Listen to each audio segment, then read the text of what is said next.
Welcome back to Briggs on Books, our international talk show where we talk to authors from all over the world about their books, about their lives, about their ideas, etc. Our next guest has been here before, Peter Riva. Welcome, Peter.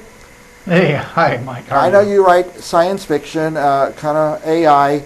Well, I'm going to ask you about that in a few minutes. And also you have some books about Africa and things like that. But tell our viewers where you are now. I live in southwest New Mexico on Apache lands, a little town called Gila, and it's, if you ever saw the movie Stagecoach with John Wayne, that's pretty much where I live. That's at Gila. Yeah, yep. And a lot of wildlife out there? Oh yeah, 3.5 million acres of the Gila wilderness abut my land, and so we get everything from bears to 1/3 of all the bird species in North America come through here, snakes and coyotes and wolves and foxes and javelinas, you name it, we've got it, and it's wonderful. And you see them? I like, living out in the wilderness reminds me of East Africa. We first came here because we were on holiday, and I wanted to see, grew up being an aficionado of the Westerns, and I wanted to be in Apache lands, and when I got here, I suddenly realized I felt at home. It reminded me of the Ngong Hills of East Africa. And we were lucky enough to acquire a small piece of land here and built a holiday home and then subsequently moved here.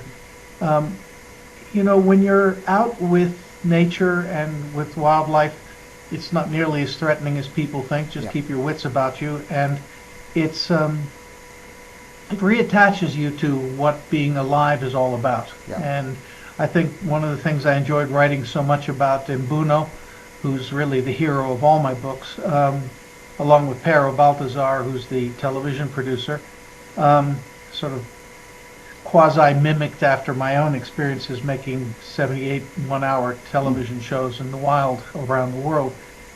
Mbuno really was a man of nature. He was in tune with nature. He used to say that because there was a real person called Mbuno, and my character Mbuno in my books is based on him and the tales of his father. Sort of combined the two in one. Did you live in Africa? Say again? Did you live in Africa? Oh, I traveled there many times. The first time in Africa I was 16 in 1966. And then I spent a lot of time in the 80s and 90s in East Africa, and other countries there, doing filming and wildlife stuff. I had a client called Peter Beard who was an adventurer, and I used to sort of have to go and take care of filming projects and commercials and things like that we were making together. Yeah, amazing. What a great life you had, and you're still having it, still writing and writing. I couldn't believe, I was just looking on Amazon how many books you have. How many are out there, Peter? Principally there are the 5 African stories. I've got 2 more written, and I've got the 2 science fiction books, and I have another one of those written, and we're working on editing that. On top of that, my grandmother's Marlene Dietrich, so I handle all that business as well, including books on her and taking care of film and documentary projects. Now, I think this is your most recent book. Is it Elephant Safari? It is. It takes place, our heroes, Mbuno and Pharaoh, had some rather testing experiences, thwarting a terrorist situation with kidnapped schoolgirls down in Tanzania. And so we find them, as the story opens, having a restful holiday up north in Kenya on the shakes of Lake Turkana, or it used to be called Lake Rudolph. And they decide to do a walking safari with Nancy Brightman, the camera woman that they used before, and just the 3 of them wanted to reconnect with nature and film while they're going along, following a herd of elephants. The elephants migrate fairly extensively in East Africa, and the ones northern Kenya migrate along the Omo River up into Ethiopia. I've done the walk myself, and it's really quite a wonderful thing because the landscape changes pretty dramatically from the arid top of Lake Rudolph. As you get along the Omo River, you get into fairly dense vegetation, and the elephants up there are like none other. They're really quite, they're not as big, but they're quite strong and move quickly, but highly intelligent for some reason. And So Mbuno and Pharaoh are doing this walking safari, and of course Pharaoh, being a television guy, says, "Hey, listen, Nancy, will you film it so maybe I can sell this to TV and make some money?" So they're filming along, and unfortunately they stumble upon a poaching operation. Mbuno's, and this is true of the man Mbuno himself, if something is vermin or somebody is vermin, he has no hesitation in exterminating them. And so Mbuno takes it upon himself to stop these poachers who have already slaughtered one elephant for the tusks, Yeah. and were about to slaughter the rest of the herd with AK-47s. And therein the race is on to whether Pero and Mbuno can get the rest of the herd to safety away from the poachers. And that's really the basis of the story. It gets a little more complicated later on because Pero, being a television producer, he has in his head, he's got a lot of information. He also happens to be a runner for the State Department of the CIA when they have some little favor to ask him to do when he's traveling so much, carry something, talk to somebody, pass some information. And so he has contacts there, and he starts doing the mathematics in his head on how much money these poachers are making. 25,000 elephant in Ethiopia have been taken in the 10-year period. Yeah. And that represents about $4 billion of revenue that is all passing into the hands of Al-Shabaab and ISIS. Yeah. And so it becomes almost an anti-terror. A lot of people don't understand this. It's not just horrible that they're killing elephants for their tusks, but that money almost entirely goes to the Islamic nutcases out there who want to overthrow governments. And so Pero passes information on to the State Department, who then, of course, with a heavy hand, are going to do something, and he decides he wants to do something else. And Mbuno's answer is, why don't we just kill them all? And that's not quite what the State Department wants to do.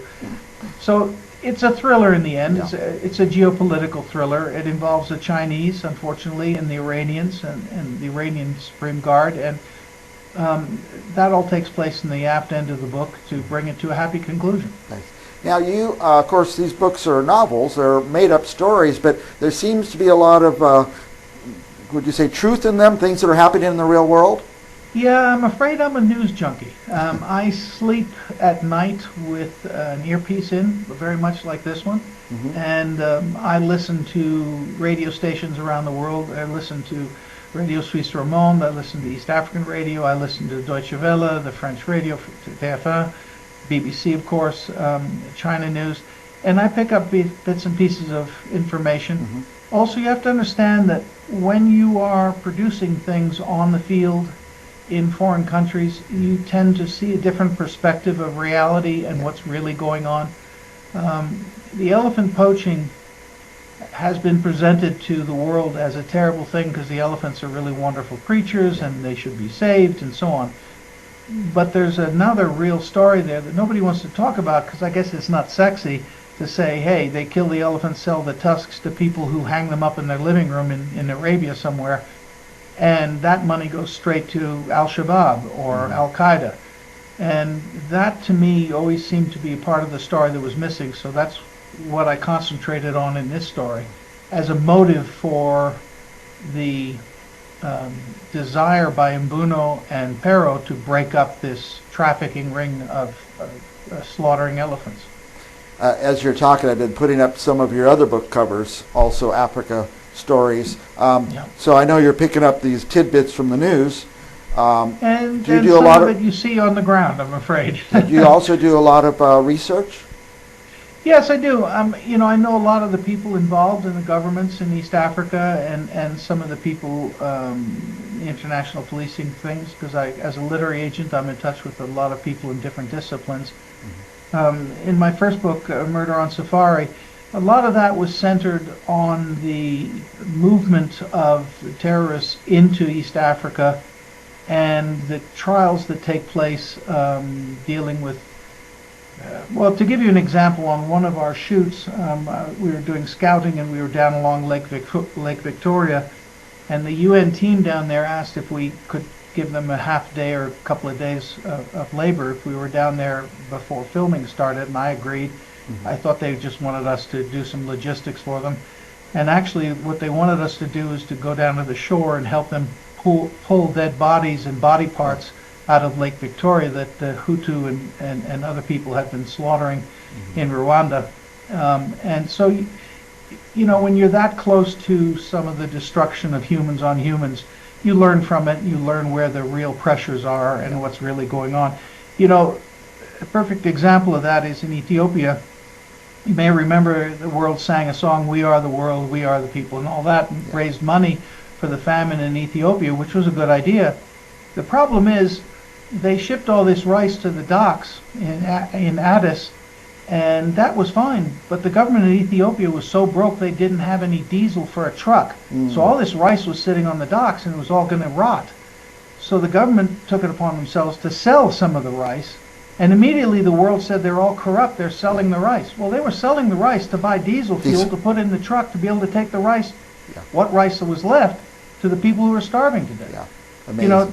The real picture of what goes on, sometimes you can only find out if you're in the place, seeing it firsthand. And so that's what I like to do in my book. I put a lot of information in there of real people, and the refugee camp that's in northern Kenya is one of the most depressing places you could possibly imagine on this planet, and it's just it's poorly controlled and bad and sorely corrupt. But what else are they going to do with these refugees who have nowhere else to go? And so I put that in the book as, yes, it's a plot device in my book, but the reality is there. We always go way over time, but you're just fascinating, Peter. Before we're totally out of time, I put up some of your other book covers. The books I don't have here, the covers, are your science fiction. I just want you to add a note on those. What are those about? Well, the path is all about humanity has decided that these computers that they have tried to teach to think like human beings, AI, are starting to run the systems, the weather systems and the food supply systems and transportation. And all of that's being run for humanity's benefit so that people could have a vocation as opposed to a job. You can do what you want because everything is taken care of, and it's utopia.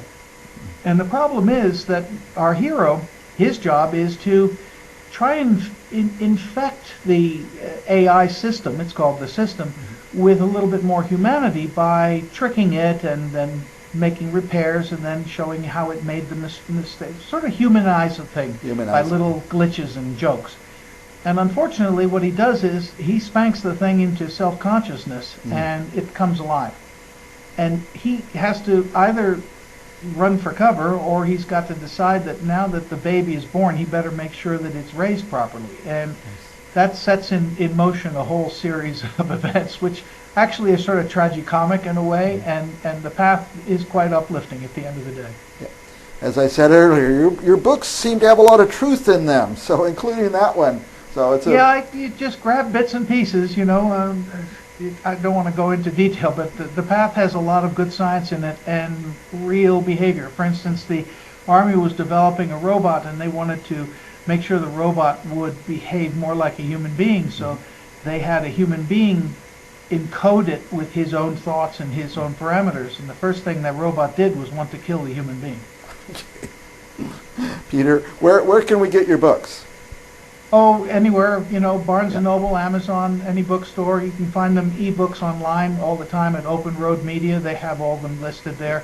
And quite often they do wonderful specials. The e-books, I love e-books. I mean, when you can pick up an e-book on special at $2.99, why not? Just enjoy it. Enjoy it, yeah. Now, we also have your website on the screen, peterriva.com.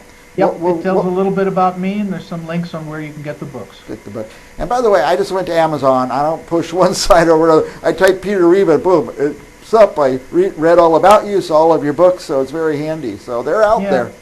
The one I'm most proud of, besides this one here, which I think is really a great story, it's the first story of Mbuno on his own. But I was very happy with Sightseeing, a Space Panorama that I did in the early 80s. We worked with NASA, and we found 175,000 handheld images that had been taken in space that nobody had printed before. Wow. And so we made a small book, only 200 images, and we did an exhibit at the Air and Space Museum. And the astronauts ever since have been my friends because they always wanted to see the pictures they took, but nobody would let them see them. No, yeah, amazing. That's amazing. Peter, Yeah. we're way past time. Any last thoughts? Anything you want to share with our viewers that we brushed over? You know, it's a great thing to talk to authors and everything, but what authors really want more than anything else, please feel free. Write to me, talk to me, tell me what you think. If you think something could have been better or different, let me know. I really enjoy the feedback. You like the feedback. That's good to know. It's good to know. I always try to review, at least put a few stars down or write a little blip on every book I read. So I encourage our viewers to do that, or go to Peter's website and tell him what you think in person. I appreciate it. You know, people don't realize that Amazon only prioritizes books that have a lot of reviews. Wow. If you don't have reviews, Amazon just, they have them on their computer, but it doesn't cost them anything, and the books don't shift. What works is when people take a couple minutes, like this, didn't like it, 2 stars, 5 stars, whatever they want, but that feedback changes the algorithm that Amazon uses to promote a book. Same thing with Barnes & Noble, same thing with Books A Million, all of them. They're all dependent on the reader's feedback, good reads, and so on. I did not know So, that. That's good If to know. authors can get that's a big bonus to us. All right. Our guest is Peter Riva, all the way from New Mexico. And appreciate. I'd love to talk to you. We could talk for hours, but they only Thanks, give us Mike. 10 minutes or so. So thank you, Peter, for coming on the show, and hopefully you'll be back in a month or so. It'd be great. Thanks, Mike. And for our viewers, don't go anywhere. We're going to have another author right after this.